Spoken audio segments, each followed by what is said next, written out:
Part 2ல கர்த்தா நான் அல்ல வெறும் கருவி மட்டுமே நான் அப்படின்னு முடிச்சோம்.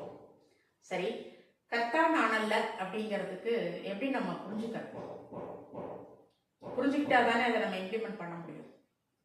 அதற்கு ஒரு சின்ன உதாரணம் தான் இன்னைக்கு நம்ம பார்க்க போறோம். இப்போ கற்பனை பண்ணிக்கோங்க, ஒரு இருண்ட நேரம், அதில் நம்ம காட்டு வழியாக நடந்து போயிட்டு இருக்கோம். அப்போ திடீர்னு ஒரு பெரிய பாம்பு நம்ம குறுக்க வருது.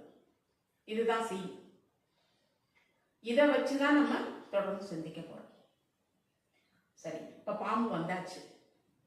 பாம்பு வந்த உடனே நம்ம என்ன செய்வோம்?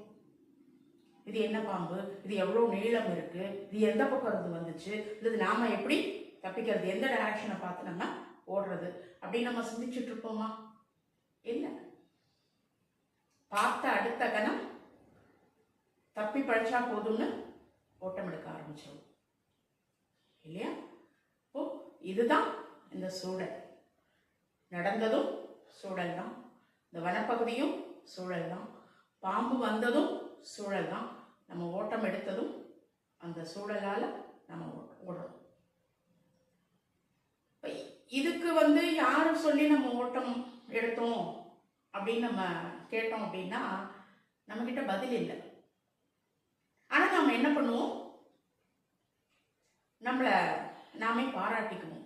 ஐயோ, இப்படி ஒரு சூழல் வந்துச்சா, திடீர்னு பாம்பை பார்த்தேன்னா என்னுடைய அறிவை நான் எப்படி யூஸ் பண்ணி நான் அதில் இருந்து நான் எப்படி தப்பி பழிச்சு வந்தேன் தெரியுமா அப்படின்னு சொல்லி நாம என்ன பண்ணுவோம்? எல்லாமே நம்மளோடதாக்கிக்குவோம். ஆனால் அப்படி இல்லை. எல்லாமே சூழலின் அடிப்படையில் நடக்கிறது தான். நாம எந்த செயலுக்கும் கர்த்தா அல்ல அப்படிங்கிறத நம்ம ஒரு முடிவுக்கு வந்துடுவோம். சரி, சைக்காலஜிக்கு வருவோம்.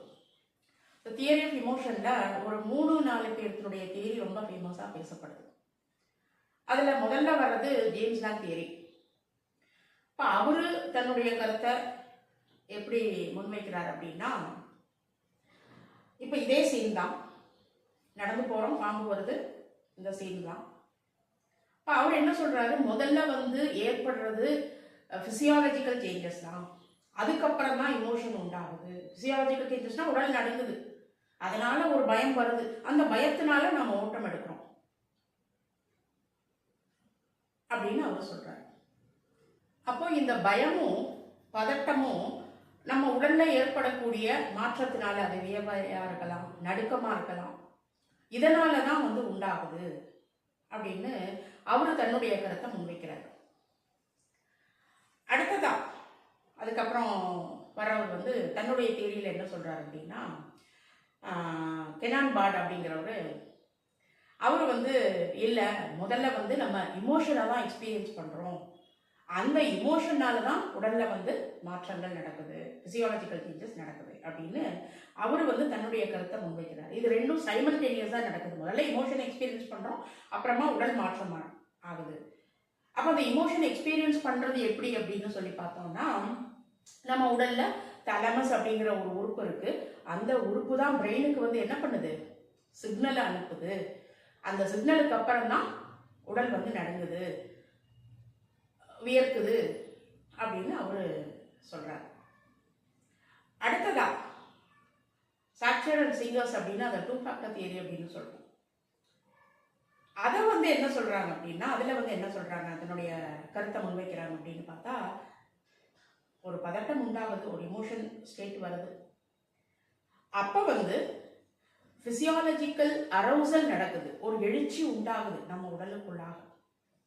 அதை சார்ந்து அதுல இருந்து எப்படி தப்பிப்பது அப்படின்னு ஒரு தாட் ப்ராசஸ், காக்னிட்டிவ் ப்ராசஸ் நடக்குது அப்படின்னு அது சொல்றாரு. அதனால இது 2 ஃபேக்டர் தியரி அப்படின்னு சொல்லப்படுது. 4வதா லாசரஸ் அப்படின்னு ஒருத்தர் வர்றாரு. அவரு தன்னுடைய தியரியில என்ன சொல்றாரு அப்படின்னா, இது ரொம்ப வேடிக்கையா இருக்கும். ஒரு சம்பவம் நடக்கிறதுக்கு முன்னாடியே ஒரு ஸ்ட்ரெஸ்ஃபுல் சுச்சுவேஷனை அவங்கள கற்பனை பண்ணி உருவாக்கி அப்புறம் அதுல இருந்து எப்படி தப்பிச்சு வர்றது அப்படின்னு திங்க் பண்ற மாதிரி அவரு தன்னுடைய கருத்தை முன்வைக்கிறார். இப்போ சயின்ஸ் அப்படிங்கிறது அப்படிதான், தொடர்ந்து ஒரே கருத்தை வெவ்வேறு கோணங்கள்ல சிந்திச்சு ஒவ்வொருத்தரும் அவங்களுடைய தியரியை பிரசன்ட் பண்ணிக்கிட்டே இருப்பாங்க. சரி, இதுக்கு தீர்வு தான் என்ன, முடிவு தான் என்ன, பதில் தான் என்ன அப்படின்னா சயின்ஸ்ல அப்படி இல்லை. அப்ப அதனால தானே தொடர்ந்து ரிசர்ச் நடந்துகிட்டே இருக்கு இல்லையா? ஆனா நம்ம ஞானத்தன்மை, அதாவது பிலாசபி அப்படின்னு வரும்பொழுது இதுன்னா இதுதான், அதுக்கு சரியான பதில், அதுக்கு ஒரு முற்றுப்புள்ளி இருக்கும். நாம புரிந்து கொள்வதற்கு ரொம்ப எளிமையா இருக்கும். அதை ஏற்றுக்கொண்டு நம்ம இம்ப்ளிமெண்ட் பண்றதுக்கு ரொம்ப அது ஈஸியா இருக்கும். இப்ப பார்த்தாச்சு, இந்த சூழல் தான் எல்லாத்துக்குமே அடிப்படை காரணம். எந்த செயலும் நான் செய்யல, இப்ப கர்த்தா நான் அல்ல. அந்த சூழல் நடக்கிறதாகட்டும், பாம்பை பார்க்கறதாகட்டும், ஓடுறதாகட்டும், எல்லாமே இந்த சூழலுக்கு நம்மளுடைய செயலை அனுமதிக்கிறோம். அப்படின்னு நினைக்கும் பொழுது அது கூட நம்ம சொந்தம் கொண்டாடணும், அல்லது அதை நம்ம நினைவுல வச்சுக்கிட்டு நம்ம அது கூட வந்து போராடணும் அப்படிங்கிற அவசியம் இல்லை. அப்படி இல்லை அப்படிங்கும் பொழுதே அங்கே என்ன ஆயிடும், நம்ம ரொம்ப ஃப்ரீயா இருப்போம், சுதந்திரமா இருப்போம், எந்த விதமான ஒரு கட்டுகளுக்குள்ளாலேயே சிக்கிக் கொள்ளாம, இல்லையா? அப்போ கர்த்தாவே நான் அல்ல, நான் ஒரு கருவி மட்டுமே அப்படிங்கிறது நமக்கு தெளிவா புரியுது. கர்த்தாவே நான் அல்ல அப்படிங்கும் பொழுது அதுல இருந்து வரக்கூடிய கர்மா மட்டும் எப்படி நம்மளை சேரும், இல்லையா? இது சிந்திக்கக்கூடிய விஷயம் இல்லையா? சரி, அடுத்த பதிவுல ஒரு செயல் எப்படி கர்மாவா மாறுது அப்படிங்கிறத பொறுத்து அடுத்த பதிவுல சந்திப்போம். அதுவரை தொடர்ந்து இணைந்திருங்கள். வாழ்க வளமுடன்.